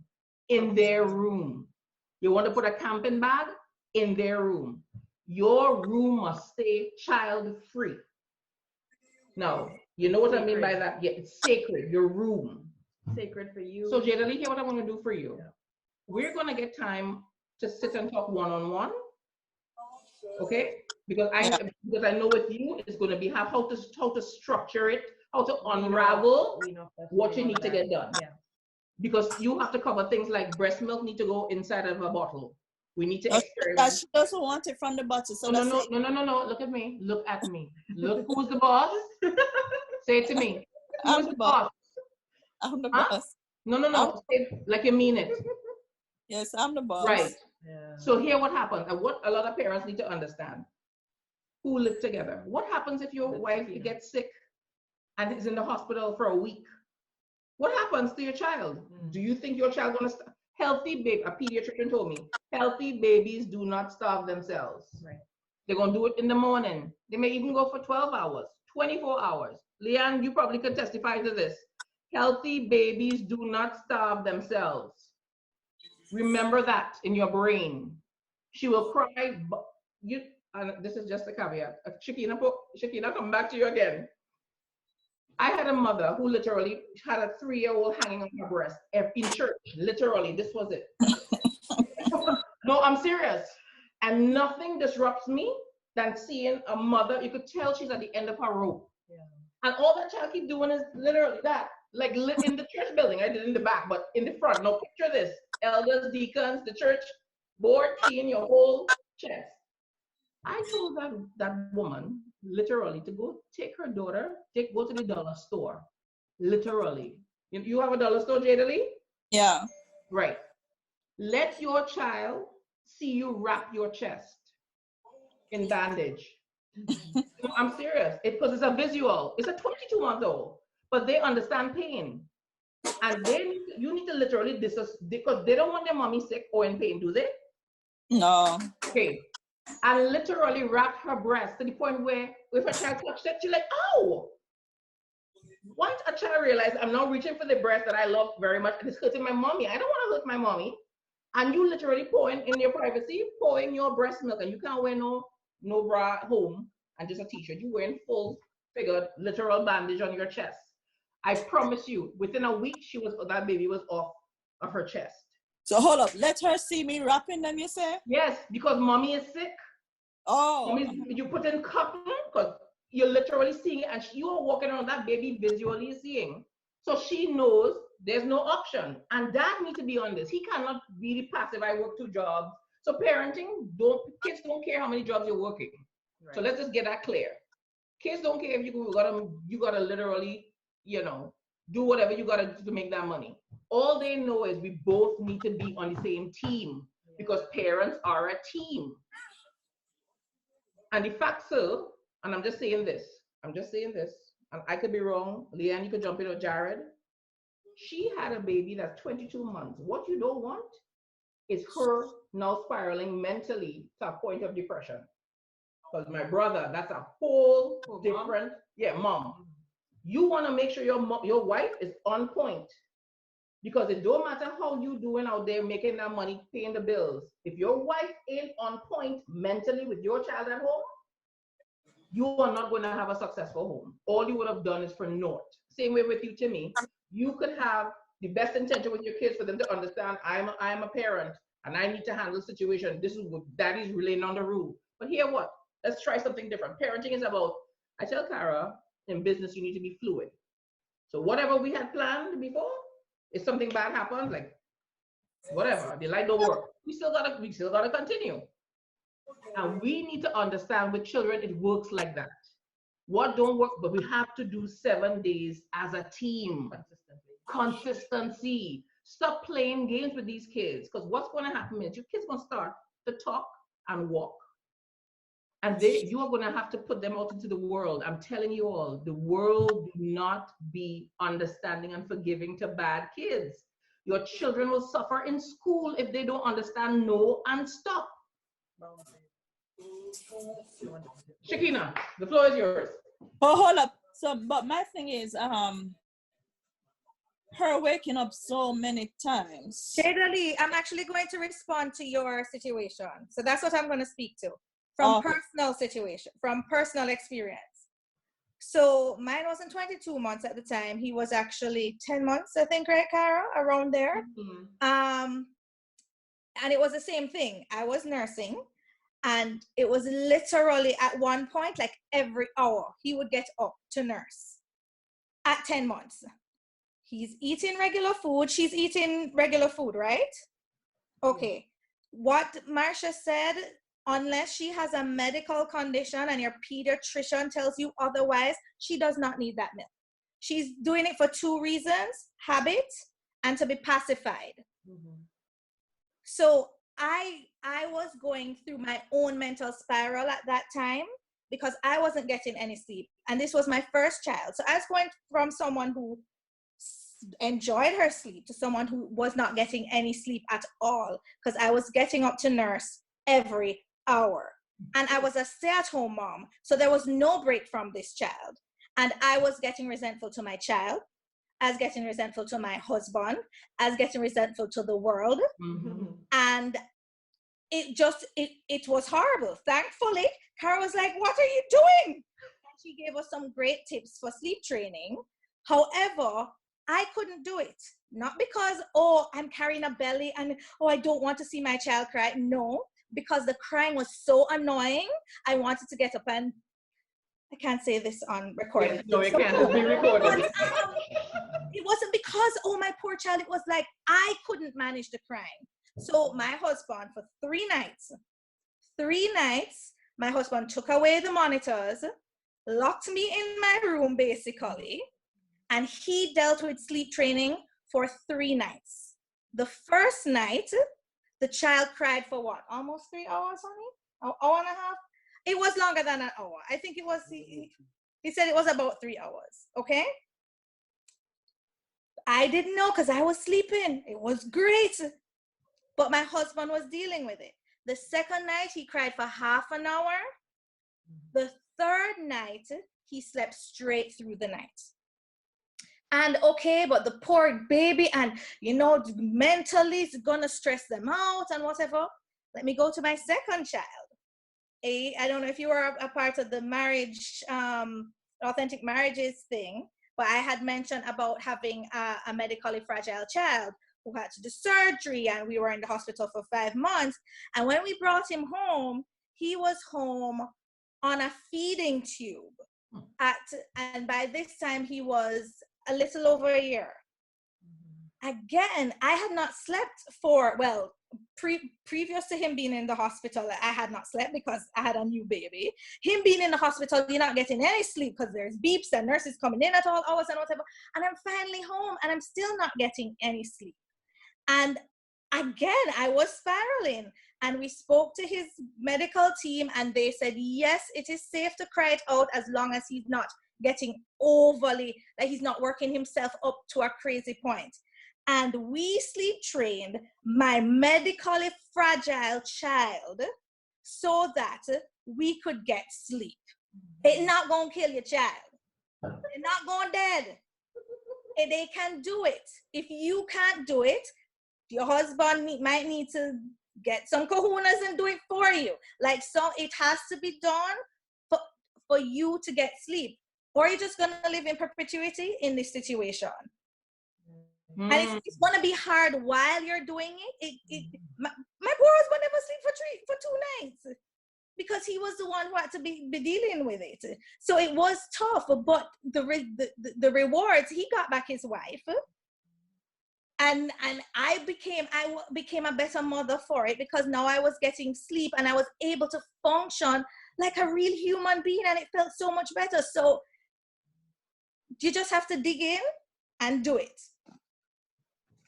Here, what we need to add to what Shakina is saying. She did 3 nights. We're giving you 7.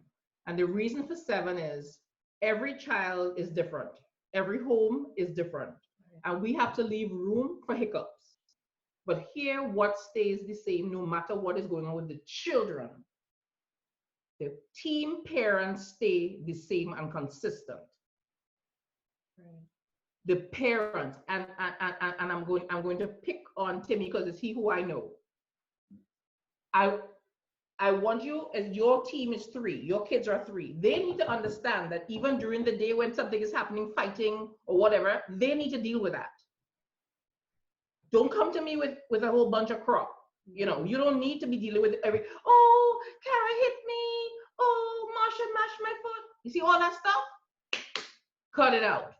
No, and stop. Deal with it. You're training them for, what are we training them for? Conflict management, sir and ladies. So stop looking at your children as though they're these bubbles. And by the way, one of the things that we also need to understand about this crying thing, your baby crying is physical for your baby. Your stomach hurting you is an emotional attachment that you have and it's your issue. Let me repeat that. Your baby crying is a physical thing that is happening to your baby. Your emotional reaction to that baby crying is your business. Same way, if you were, I'm trying to get a mental issue. Depression, let's use depression. You are suffering with depression, but you went to the doctor and you have been getting treatment. You being a depressed parent has nothing to do with you disciplining your children. Am I correct in saying that, Jared? In how I'm saying that? Yeah, yeah. You have to focus on yourself and your situation before you try to fix anybody. That's why I said to Jada Lee, because she has so much things going on, sleep training is the last of her problem. That's not the beginning of your problem. You and your husband, I know he has to work 2 jobs, but the nights he's not working, he's taking care of that child. You need to sleep. So simple as that is, if he want to keep her up for 25 hours in the night, not at 25, 12 hours at night, that's his business. But you need headphones, or you need to go to your mom, or whoever it is you could go by to sleep, so you don't hear that. Right? We have to stop putting things in place for our own survival mentally and physically, and stop blaming the kids. I'm not saying you're blaming the kids now. I'm just saying, because we know the bosses, part of being the boss is acting like a boss.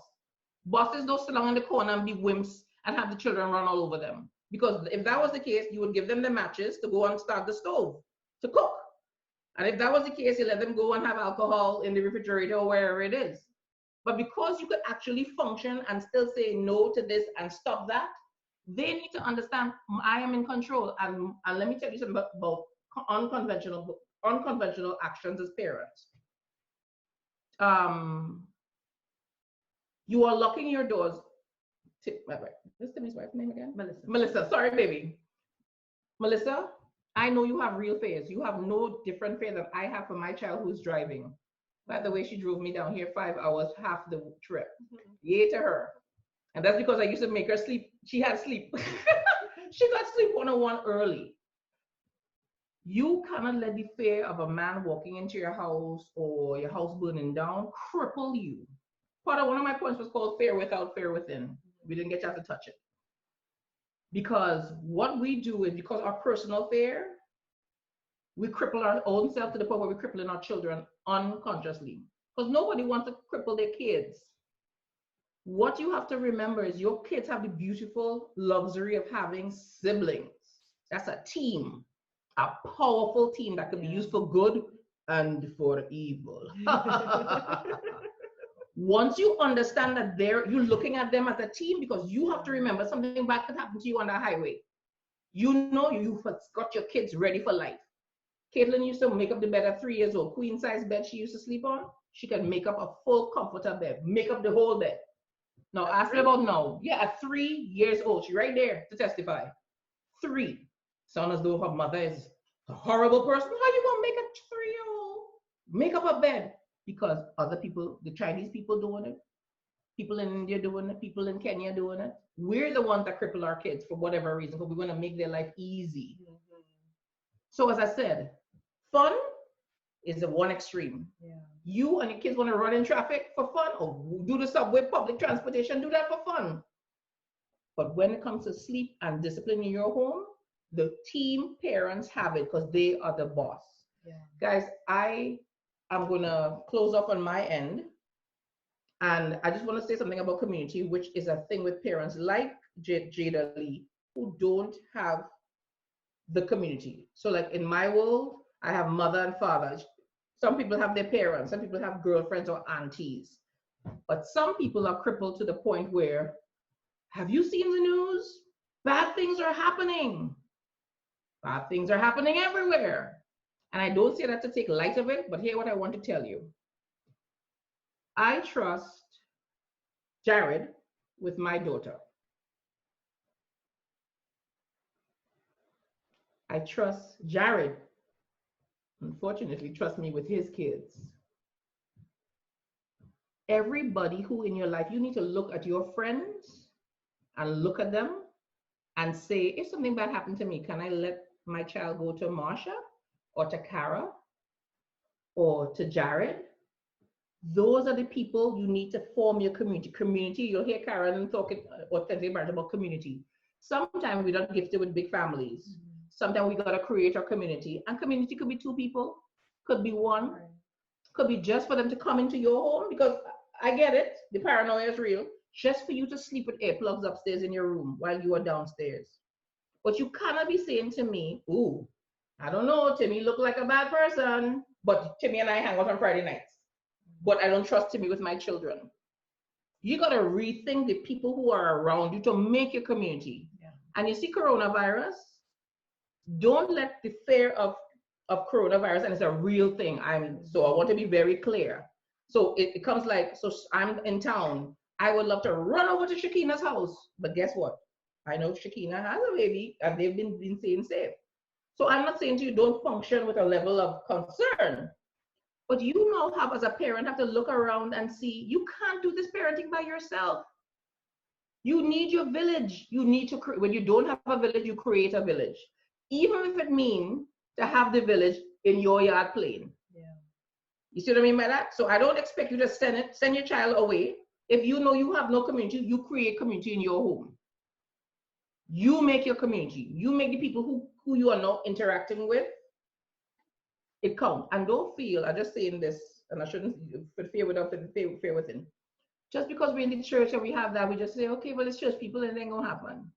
You have to vet your church people. Of course. Absolutely. You vet your church people. You vet the pharmacists. I mean, you vetting everybody now, right? Everybody now have background check. We could Google you. Right? Sure, yeah. And your biggest fear to this day, and I know I could say this because I'm in America, I can say this, right? Because it's legal, right?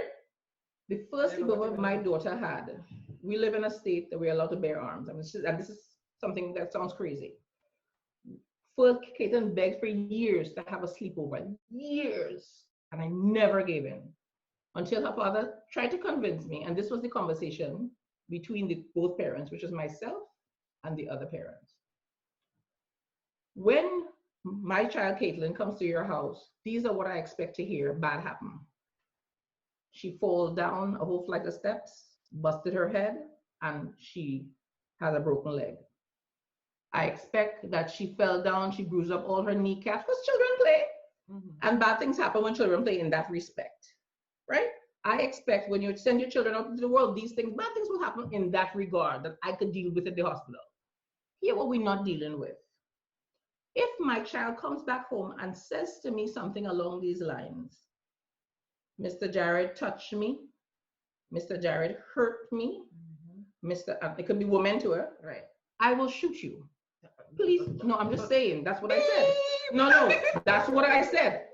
And then the parents agreed, no, I'm kidding you not, this is what happened.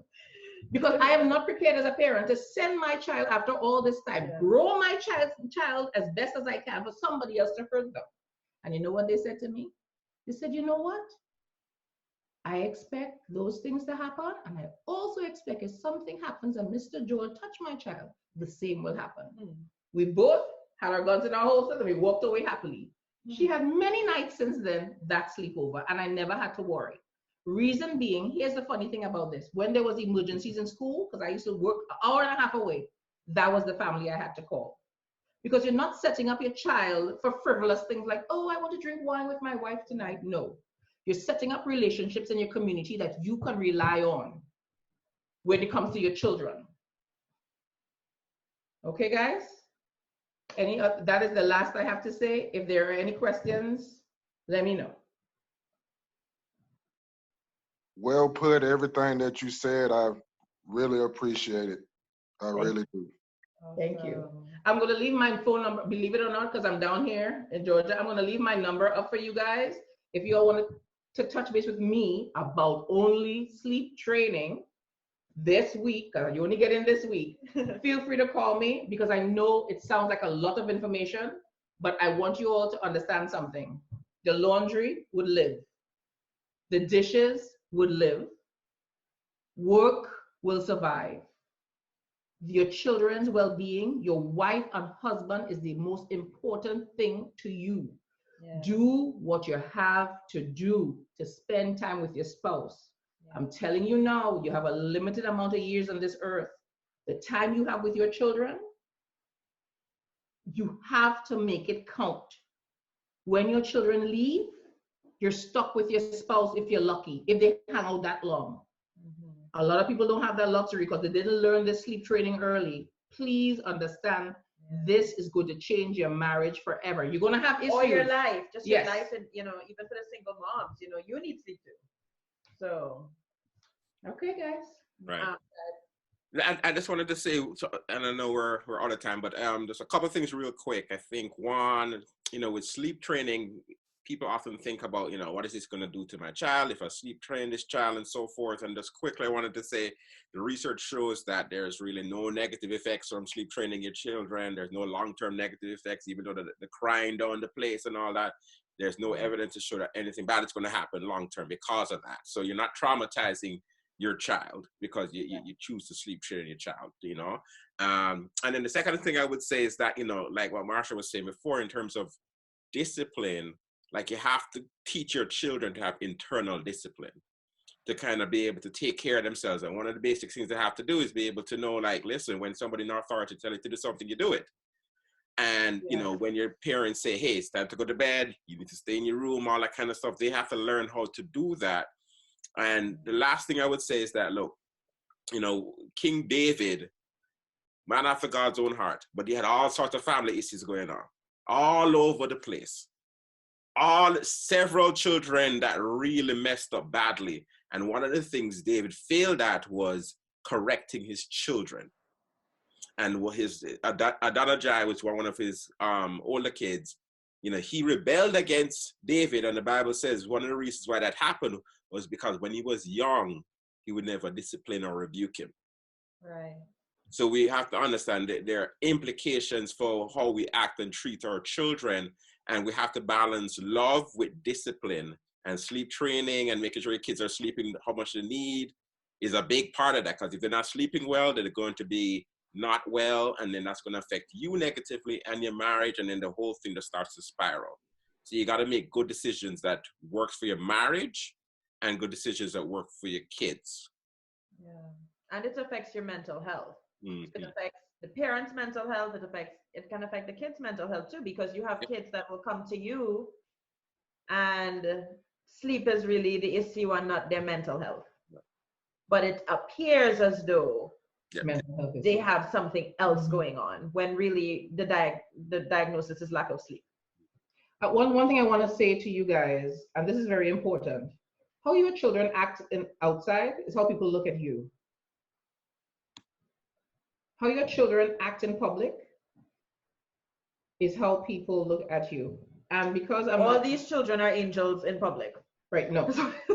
I kid you not. At school. Sometimes even with all this discipline I'm talking, my kids give me some lip. And one of the things in church, they will say, oh my God, you need to touch the other children because your children are so well disciplined. So in their minds, I'm running a perfect and tight ship. Not true, half the time.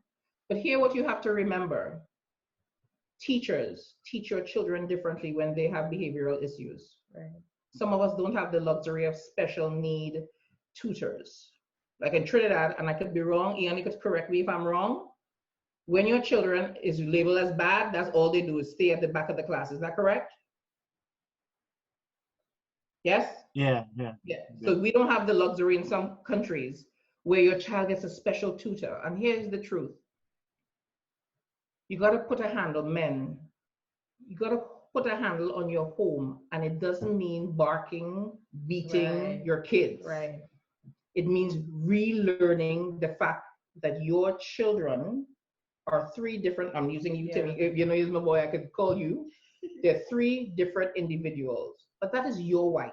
Once they understand that first big boundary, my wife and I, Melissa, when he says Melissa and I, and you just say, yes, me too, we have decided, you chime in. We have decided we are the boss. Right.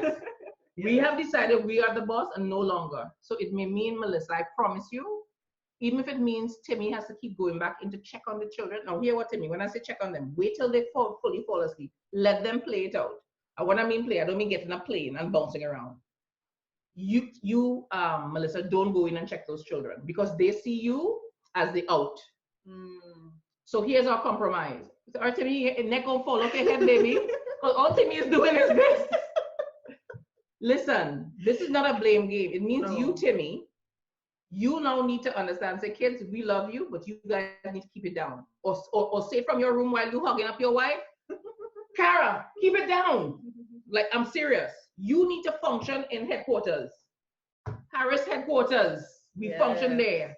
Alright? You just holding your wife. Because you know here what? You might have to hold you because you still want to go in and just check on them one more time. Your job is to say no. And my single family, single lady friends. Let me just say this to you. You guys you all can do it. Yeah. You can do this. And let me tell you why you're going to do this. Is because the babies are representations of you. So because you want her to be, we as single moms, I used to be a single mom. So one of the things we will always be is single moms. And we have this fear in the back of our mind. What if something happens to me? So you work with that, because in case something happens to you, you want to make sure the child that you put on the face of this earth is a contributing factor to society, to the church. That's your legacy, single moms. Parents together who have two is the same thing for you.